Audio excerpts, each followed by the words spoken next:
Armageddon Survival Plan, the key. For printed version please contact JAH at JAH.Truth.net. Chapter 12.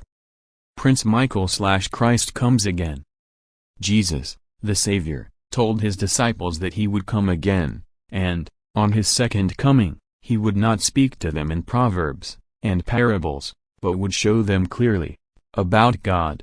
John 16, verse 25.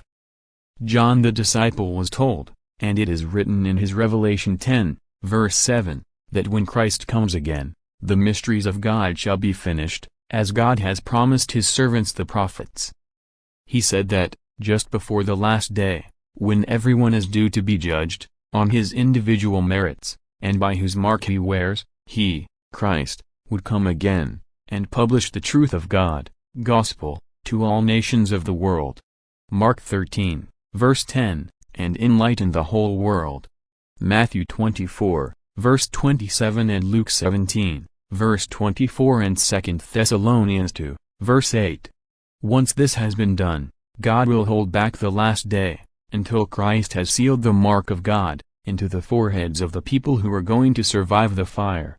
Revelation 7, verse 3, and give mankind one last chance to mend its evil ways.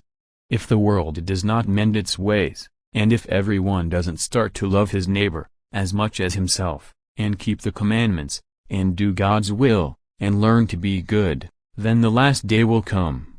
Malachi 4, verse 6. Christ will then shed the human animal body that he has been wearing, to get God's truth published, and will come as his real self, with his angels, and destroy all of the souls who wear the mark of Satan, and Satan himself, with the fire. Daniel 12, verse 1.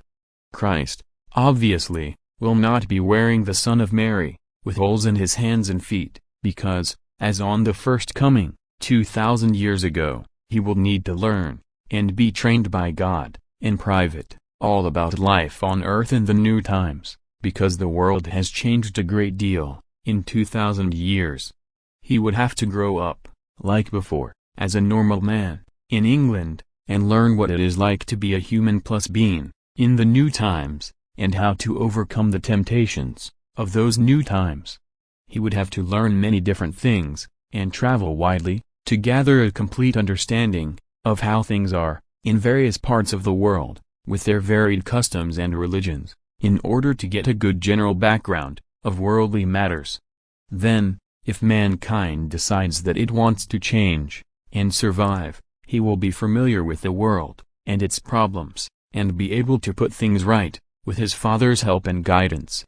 Jesus has already said that, on Christ's second coming, he would not be able to work miracles the easy way, and grant people's wishes. John 16, verse 22, 23, and 26, because it would already be too late for that, and that people had already had their miracles, and 2,000 years to follow his example. They should, by now, have learned to be good, and have gone home, a long time ago. Christ would have to do everything the hard way, just to prove to people that, with enough faith, it can be done, by following God's orders, using the force in Satan's territory, and show that one man can move a mountain of evil anywhere in the world without being able to walk on water.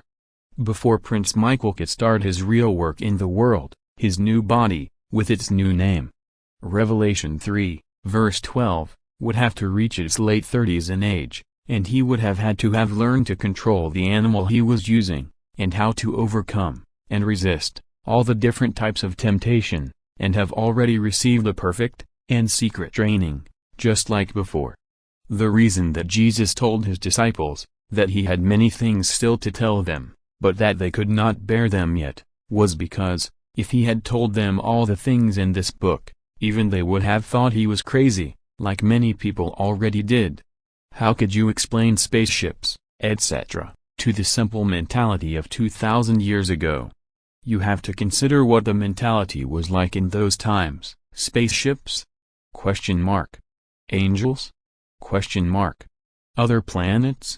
Question mark. Souls? Question mark. Reform school for another planet? Question mark. Space travel? Question mark. There will be people, even now, after 2,000 years, who will not believe, even though they have seen Earth's own very crude spaceships, etc. After the first coming, the way had to be prepared for the second, so that when Christ came again, people would be able to believe the truth. Daniel 12, verse 4. Since then, the world has gradually been prepared, and sent technology, little by little, so that now, mankind knows there are other planets, and people have built their own crude spaceships, which are only children's toys, just like nuclear missiles, compared to the technology of home. The technology on this planet is prehistoric, compared to the technology of Venus. You have been sent just enough, to prepare you for the truth, and no more. Think about the technology necessary, to build a living organic computer, human body, which self-repairs and self-reproduces, not crude bits of wire and transistors, and lumps of metal and plastic, like human-made computers. Put your egos away, people. No one on this planet has ever invented anything. Specific people were prepared by God, little by little, and then, when they were ready, He told them, by telepathy, from out of the blue, or from God knows where, and that is exactly from where, and how, these ideas came. The world has been sent communications technology, in all its many varied forms, to make the publishing of God's truth, to all the nations of the world, quick and easy. Satan has inflated people's egos, into claiming the glory, and saying that they had invented these things. Surah 96, verse 4-8, and he has obviously given all the evil ideas, by telepathy. The glory belongs, as it always has, to God. God's is the power, the kingdom, and the glory, forever. How many thousands of years would it take you all, to stop letting Satan deceive you, by using your egos and arrogance against you, to put blinkers on you, and lead you anywhere he chooses? Humility and faith are the only way, to prevent that from happening, and, from them, comes the truth, and the truth will set you free. John 8, verse 32. King of Kings Bible. John 8, verse 23. Jesus said that he would come, and destroy religions. Mark 13, verse 1 and 2, at a time when no one thought, or believed, that he would come. Luke 12, verse 40, and that the times would be like the times of Noah, with violence everywhere, and the times of Sodom and Gomorrah. The world today is just like those times, where everyone is motivated only by sex and money, and Satan is in control again, which means that Christ's work will be so much harder, because he will find it extremely difficult, under those conditions, to find people to help him, and will have to fight against all, and incredible odds. Luke 17, verse 26. Because of the fact, that evil will be in control, of all the various sections, and levels, of all the different types of societies, people's hearts will have grown cold, and hard-hearted, and they will not be motivated by love. Matthew 24, verse 12, only by sex and money.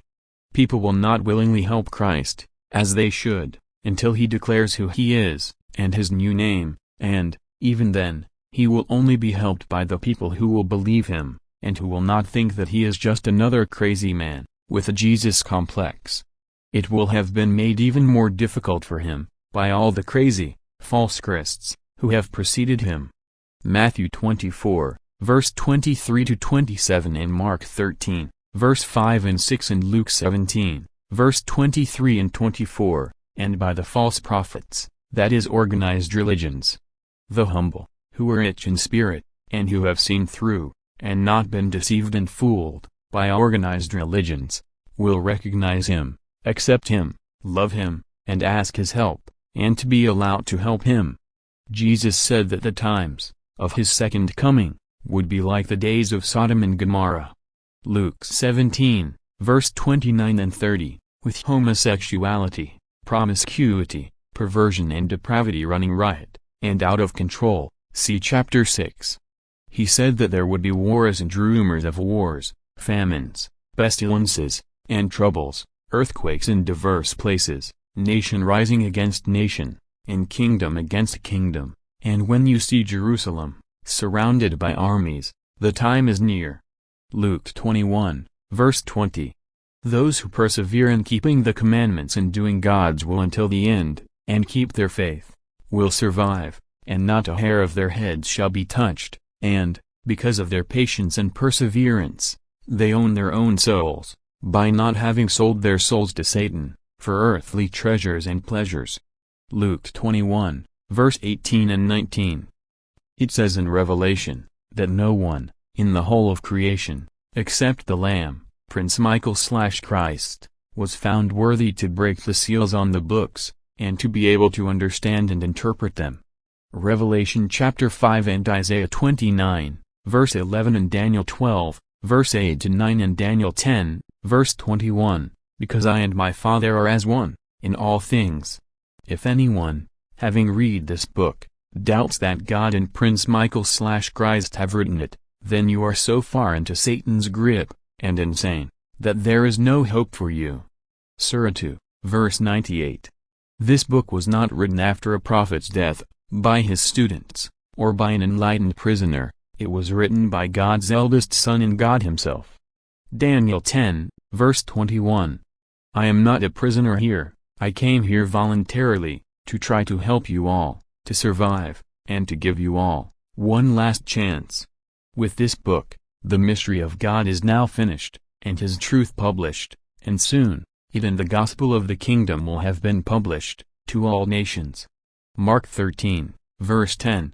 If you think that anyone, other than Prince Michael, except for my Father himself, would be able, not only to break the seals on the books, but also to have a spirit, strong enough, and with enough courage, to write and have this book published, in the world of today, and to challenge the entire world, and do battle against Satan, on his own ground, with all 6 billion of his evil angels to help him, then you are crazy and are calling God a liar.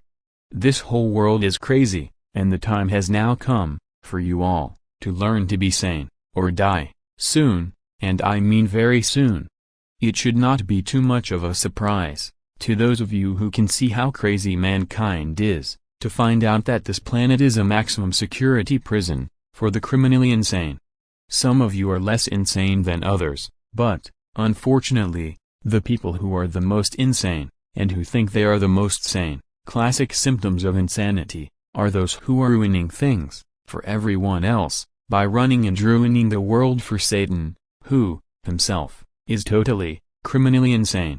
Satan is ruling the world, right now, through those very people, who are in human governments and religious organizations. Ephesians 6, verse 11 and 12.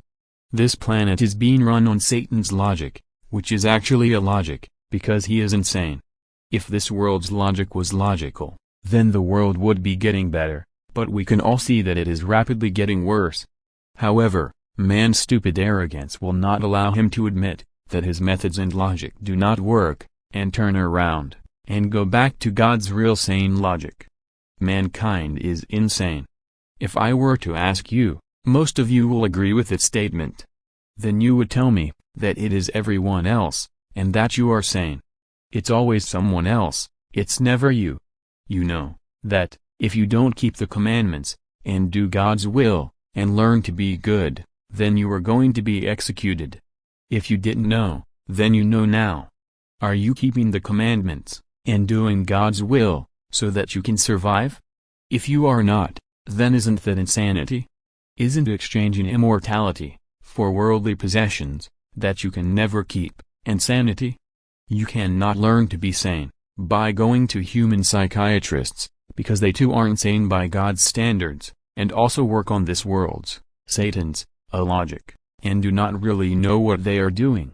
The only person, who can't teach you real logic, and to be really sane, by God's standards and not insane mankind's, Satan's illogical standards, is God himself, by you doing his will, and learning, from him, directly, 24 hours a day, 7 days a week, 52 weeks a year, year after year. You cannot achieve anything, by talking to him for 10 minutes, or even 1 hour a day, because, if you talk to him for only 1 hour a day, You are talking to Satan for the other 23 hours a day, and doing Satan's will, leading you to the fire. Please don't force me to have to unsuspend your death sentences, and execute you, on the last day, after all the trouble that my father and I have been to, over all these thousands of years. I do not want to have to execute, even one of you, but don't let that fact fool you, into thinking that I won't. My Father gave you all time to repent, and He has promised to destroy all those who do not repent. He always keeps His promises, and so do I. I have come here, to try to help you to survive, and I asked my Father, a year ago, 1985, to let me try to save each and every one of you, and I hope, with all of my soul/being, that you will let me. If you don't believe me, and let me, then you will have exercised your free will, which is your right, and you will have chosen to be executed. The rest of you had better make a fresh start, today. I can help you all, if you let me, but if I only manage to save one soul/being, my mission, and all the unpleasantness, that I have been subjected to, and had to suffer, at your hands, will have been worthwhile. Those of you, on higher spiritual levels, had better stop wasting, and abusing, your superior intelligence, to steal money from the people on the lower levels, using your own homemade human laws/legislation, to keep you out of human prisons, and use your intelligence, to face, and pass, your harder tests, instead. Start off, by setting a good example, with deeds, and not just words, and show the others the way, and the good that you are capable of. Be grateful, for the greater sensitivity that accompanies more awareness. It is not the curse, that it often seems, it is a blessing in disguise. Use it, to your spiritual advantage, in your tests. The more sensitive you are, the greater is the pain that you feel, in the self-crucifixions, and the more points you can earn. Because you feel more pain, this should give you more encouragement, to get rid of the self, as the pain is attached to the self, and, when it goes, the pain goes with it. Once you have destroyed the self, your greater sensitivity will bring you greater spiritual joy, instead of the pain of self-crucifixion. The insensitivity, of people at lower levels, protects and shields them from pain, until they are ready for something more difficult, so that they will not be discouraged, or scared off. Think how much pain Jesus had to suffer, on the cross, with His maximum possible sensitivity. The higher you climb, the tougher it becomes, and, consequently, the more points you can gain, or earn, by winning. Be grateful, that you have been given a difficult test, and the chance to earn a greater reward. Find the ladders to heaven, and climb them, but, beware of the snakes, serpents/Satan, and their downfalls. Snakes and ladders, game for children, is another clue, that God has sent for you, in your childhood. There are clues everywhere, in the game of life, but you have to open your spiritual eyes, to be able to see them, and find them, and to be able to recognize them, as clues. Just to give you a start, I will give you a few examples. Superman immortal, indestructible, can fly, cannot tell lies, eyes like fires.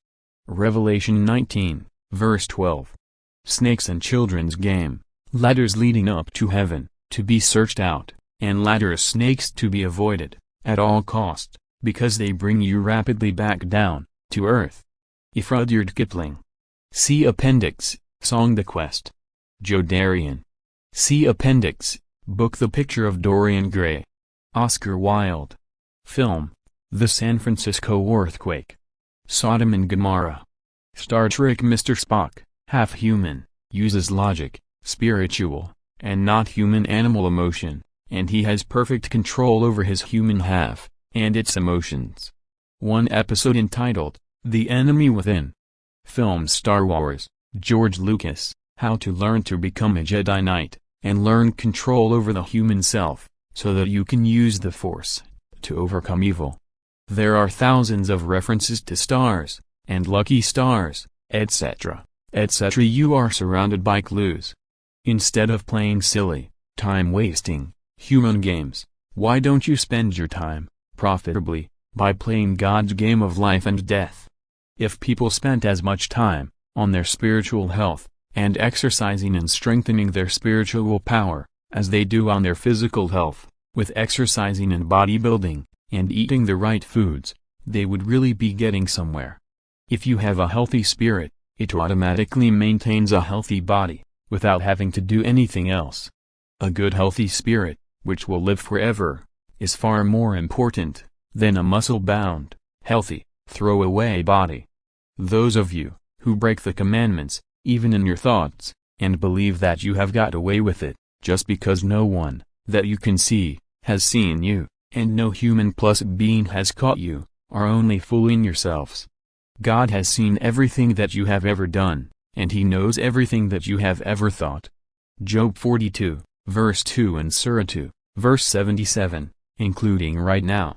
Those of you who are cheating on your partner by committing adultery are really cheating yourselves, because, even if your partner doesn't know, God knows. Don't think that because it isn't like killing or stealing, that it doesn't matter, because it is just as important as the others. You gave your word of honor, with God as a witness, and you are breaking your word of honor, and selling your soul to Satan. You are also proving, to God, that you cannot be trusted, and that you have no honor, so how can you then expect Him to let you live, and come home? By breaking one of the commandments, you are guilty of breaking them all, because it means that you are still doing Satan's will, and not God's will. The Muslims consider the so-called Christian world to be decadent and evil, and they are correct, although they themselves are far from good, with their religious arrogance and fanaticism, which allows them to be manipulated, very easily, by Satan, into murdering, and thinking that they are doing it in God's name. John 16, verse 2. However, at least they have not had the audacity to make up their own laws that totally conflict with and oppose God's laws, like the Western world has done. Satan has really had success in the West, where people have not only had the audacity to make their own laws up, but have had the supreme audacity to make up laws, to say that ignorance of their laws, man's own stupid, unjust laws, is no excuse. Just who do they think they are, that they think that they have the right to not only make up their own laws, legislation, but then to say that, if you break their unlawful laws unknowingly, then you are guilty of a crime? How can you be guilty of breaking a law that is itself unlawful? When did they get God's permission to make up their own laws? They didn't. Deuteronomy 4, verse 2 and Deuteronomy 12, verse 32.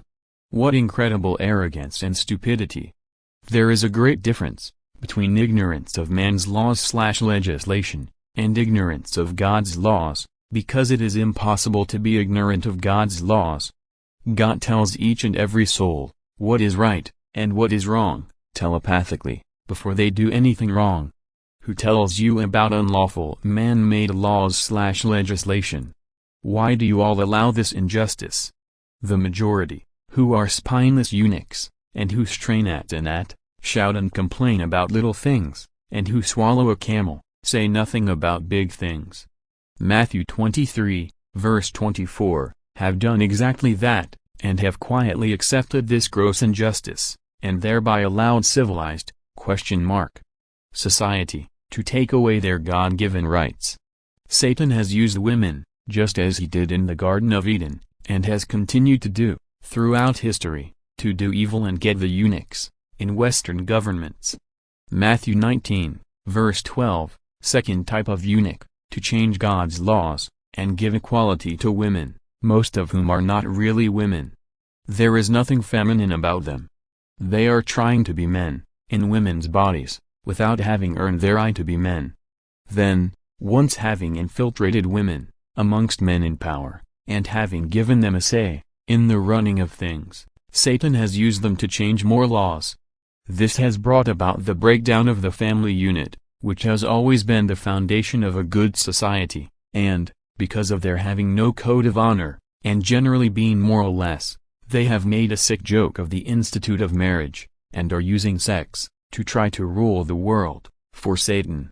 The next step was to get the eunuchs and homosexuals/sodomites in government, to make sodomy legal, And, with that, came queer liberation, which, combined with women's liberation, and the general emasculation of men, has brought about an almost total and complete reversal of God's order of things.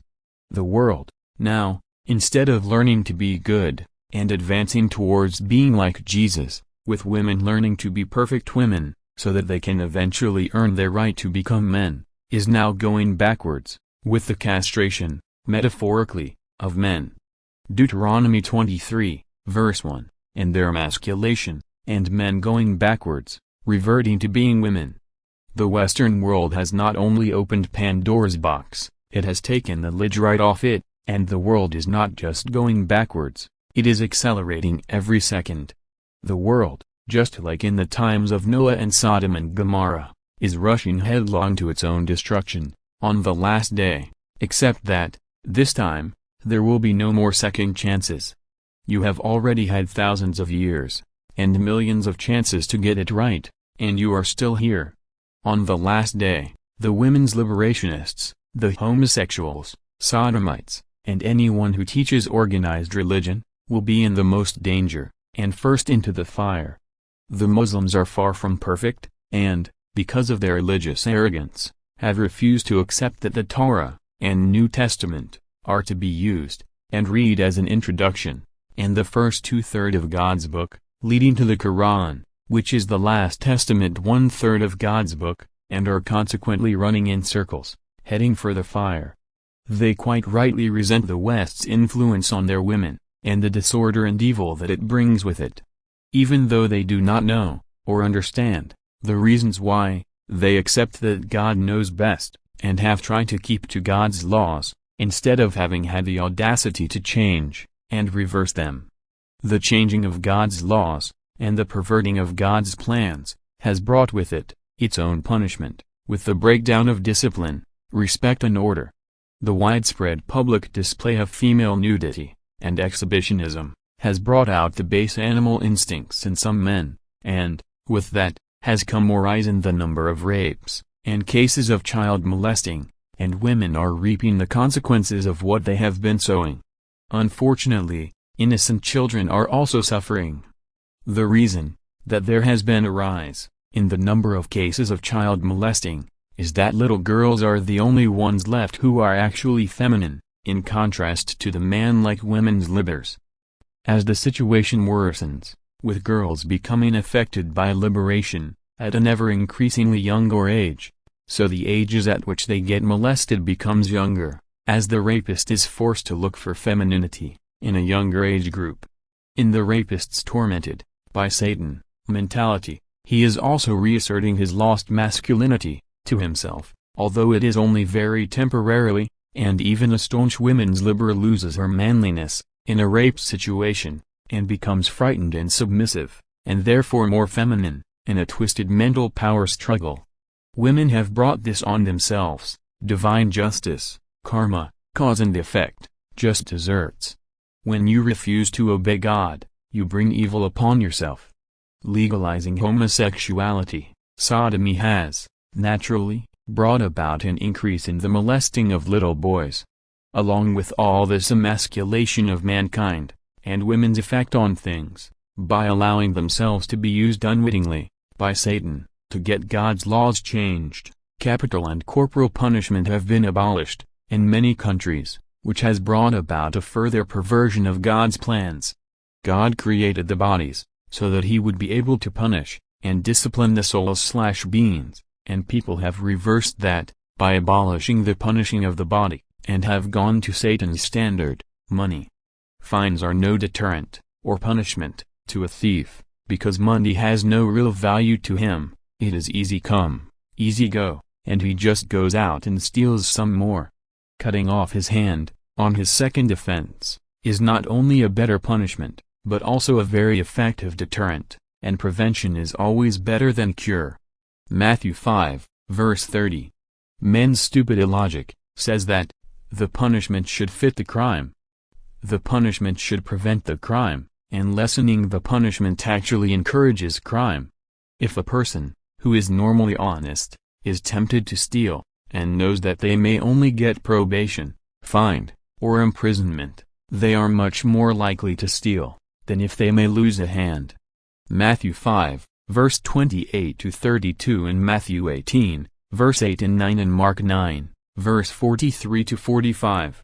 So, by lessening the punishment, you are actually encouraging this person to become a thief, and are helping to turn an honest person into a criminal. Then, once in prison, they are amongst criminals, and actually learn to become hardened criminals, particularly if they are young and impressionable. The same also applies to the death penalty. Deterrence is the only answer, using God's standard, not silly man's standard. With the death penalty, the soul that has lost control and has murdered is sent back to the astral plane, and God's punishment, followed by a fresh start. A prison sentence is no real deterrent, and a waste of time, and a terrible drain on society, with prisons full and overflowing, costing billions to operate, with the law-abiding people having to pay heavy taxes to finance the prisons.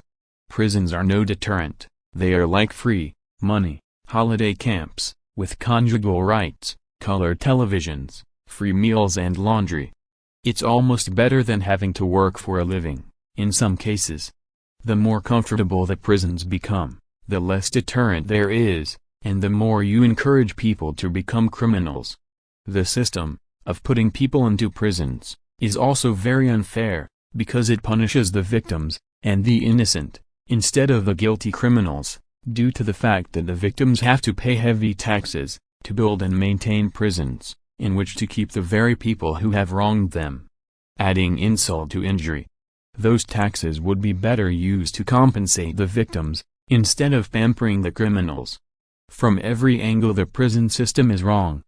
Having done away with corporal punishment in schools, which used to be part of the beginning of the process of learning discipline, for the children whose parents did not care, or for the children who had lost their dad, the foundation of discipline has been removed.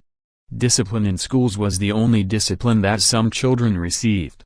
Now children are growing up totally uncontrollable, with many becoming thugs and criminals, and many more being unemployable.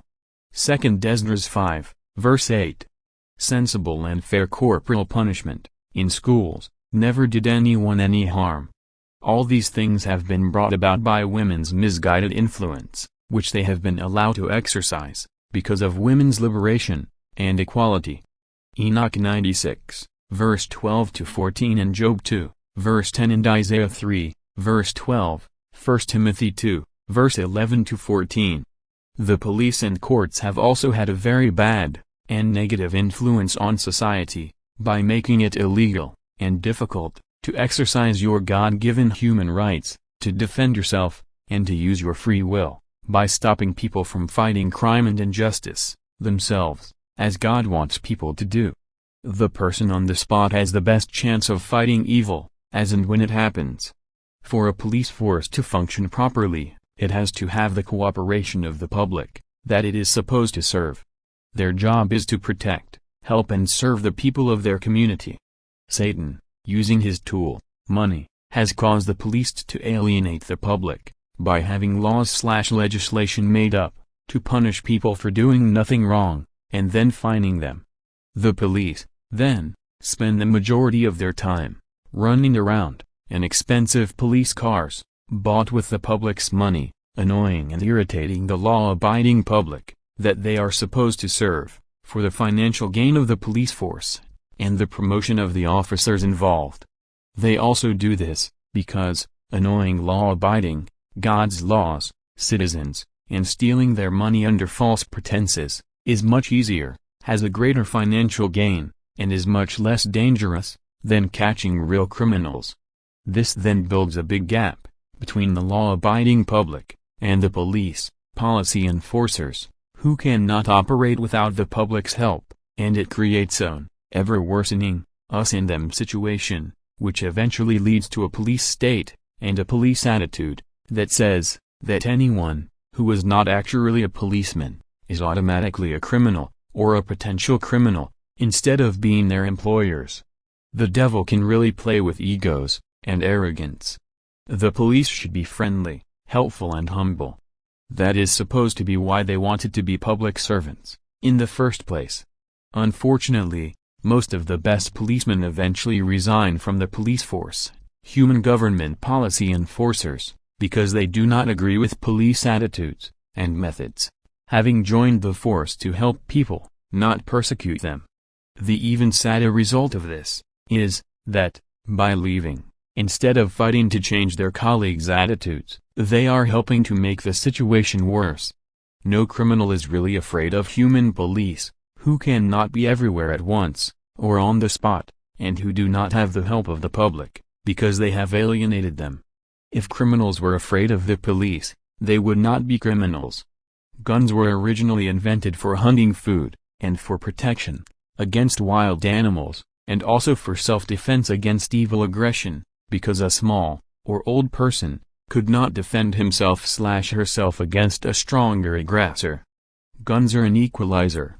No one has the right to take away the rights that God gave to you, one of which is your right to self-defense against evil and aggression, real and not imaginary, unless they can replace it with something better.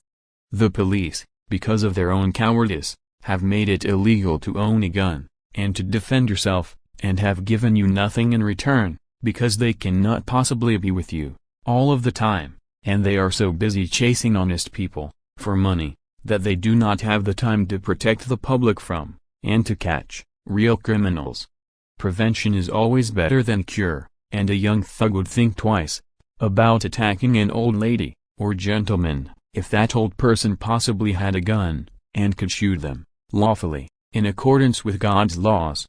Exodus 22, verse 2. Given a perfect situation, in a society, if you were to disarm anyone, you would disarm the criminals, wouldn't you? So what does man do, with his stupid illogic? He decides to disarm the law-abiding public, who are no danger to anyone, and leave violent and vicious criminals with weapons, and then, to make the situation even worse, he does away with the only other deterrent to criminals, the death penalty. The harmless, law-abiding public are then left, totally defenseless, against armed, vicious criminals, whilst the police are busy stealing money from motorists, under unlawful human laws/legislation. Do you think that makes sense? Totally insane. You voted for these lunatics, and their insane, unlawful laws/legislation, human government policies, enforced by police, so you are now suffering all this violence and crime, divine justice. Isaiah 3, verse 12-15. It is now illegal to defend yourself, your family, or the weak, and, the way it is going, it will soon be illegal to be a man. The police say that, we cannot have the public taking its law into its own hands. The law belongs to the public, not to the police, and should never have been taken out of the public's hands. The police's job is only to ensure that the public, in executing its laws, do not exceed, or break those laws themselves, and to help the public, both to investigate crimes, and maintain law and order. Unfortunately, they no longer act as public servants, but as human government licensed thieves, and a law unto themselves. Instead of the public telling the police what to do, the police now dictate to the public. The police, policy enforcers, not law enforcers, have become a big stick, that the rich use, to beat the poor. You all have a voice and a vote, and can change the laws, to be for your benefit, not the benefit of the criminals. Man's unlawful and unjust laws/legislation punish the innocent, whereas God's laws punish the guilty. Legal precedents must be abolished, and every case heard on its own merits, with other cases used only as a guide, if necessary, not as a preset rule, so that justice will be done, instead of injustice in the name of precedents. Amos 5, verse 7, 10, and 24, and Amos 6, verse 12, and Habakkuk 1, verse 4. Some courts are even talking of abolishing the swearing before God, on the Bible, to tell the truth. No criminal is afraid of courts, and self-appointed arrogant men, they just laugh at them. Fear of God's punishment can be the only realistic deterrent. Amos 6, verse 12 and 13. Human laws/legislation, as well as being no deterrent, and encouraging people to become criminals, also encourage the public to become totally irresponsible, by fooling people into thinking that they can do anything they like, believing that they have got away with it, so long as no human policeman catches them. God's laws, statutes and judgments, in complete contrast, punish only the guilty, and make people aware that they are responsible, not only for their deeds, but also their words and thoughts, and, thereby, make people become more and more responsible. When is all this insanity going to stop? When are you going to stop being so stupid and arrogant as to think that you know better than God, and start to live by His rules, and not your own, Satan's really self-destructive ones? You have to fight evil and Satan, each and every one of you. That is the only way home, and to make the world a better place to live. Come on, old people, set an example to the youth. Teach them better manners, morals and respect. Read Ecclesiasticus and Proverbs. Get the laws changed back to God's laws. Don't be afraid of human death. If your body dies in God's service, you will either go home or get a brand new, young, healthy body. What have you got to lose? Only your soul, if you do not. You all say, I wish I could be young again. You can be. Let go. Find some faith, and let go. Why suffer old age? Don't let Satan fool you into thinking that, because you are old, you don't need to bother, because you only have a short time left, and so, resign yourself to putting up with everything, the way it is, until your body dies, thinking that it will then no longer be your problem. That is a very selfish attitude. What about your grandchildren? And will never get you off this evil, violent prison planet, lunatic asylum. You are only cheating yourselves, because you have to come back into the world again, which has now become even worse, because you did not do anything about making it better. That is how the world has become worse and worse and worse. You cannot cheat God, you are only cheating yourselves. Western, civilized, society, with its collective arrogance, in believing that it knows how to run the world better than God does, and by moving away from fearing God, to trying to make men afraid of silly human laws/legislation, and society itself, has poisoned itself and is dying, rapidly. The only antidote is to learn humility, and the power of love in God, and to reinstate God as the ruler of the world, and dissolve all the human laws, and use God's laws. Matthew 5, verse 17 and 18 and Malachi 4, verse 4. This can be done very easily, because these human laws are unconstitutional, as they conflict with the Bible, upon which you swear. Deuteronomy 4, verse 2, Deuteronomy 12, verse 32, and the Quran, and with God's divine justice, upon which the legal systems are supposed to be based. Being unconstitutional, they can, therefore, easily be wiped off the statute books. Society, with its lack of faith in God's wisdom and His promises, having made up its own continually lowering moral standards, with its own stupid laws/legislation, instead of, and in the place of, justice, cannot possibly survive. Today, all you have is thousands of laws/legislation, but no justice. How bad do things have to get, before you can see your own lunacy?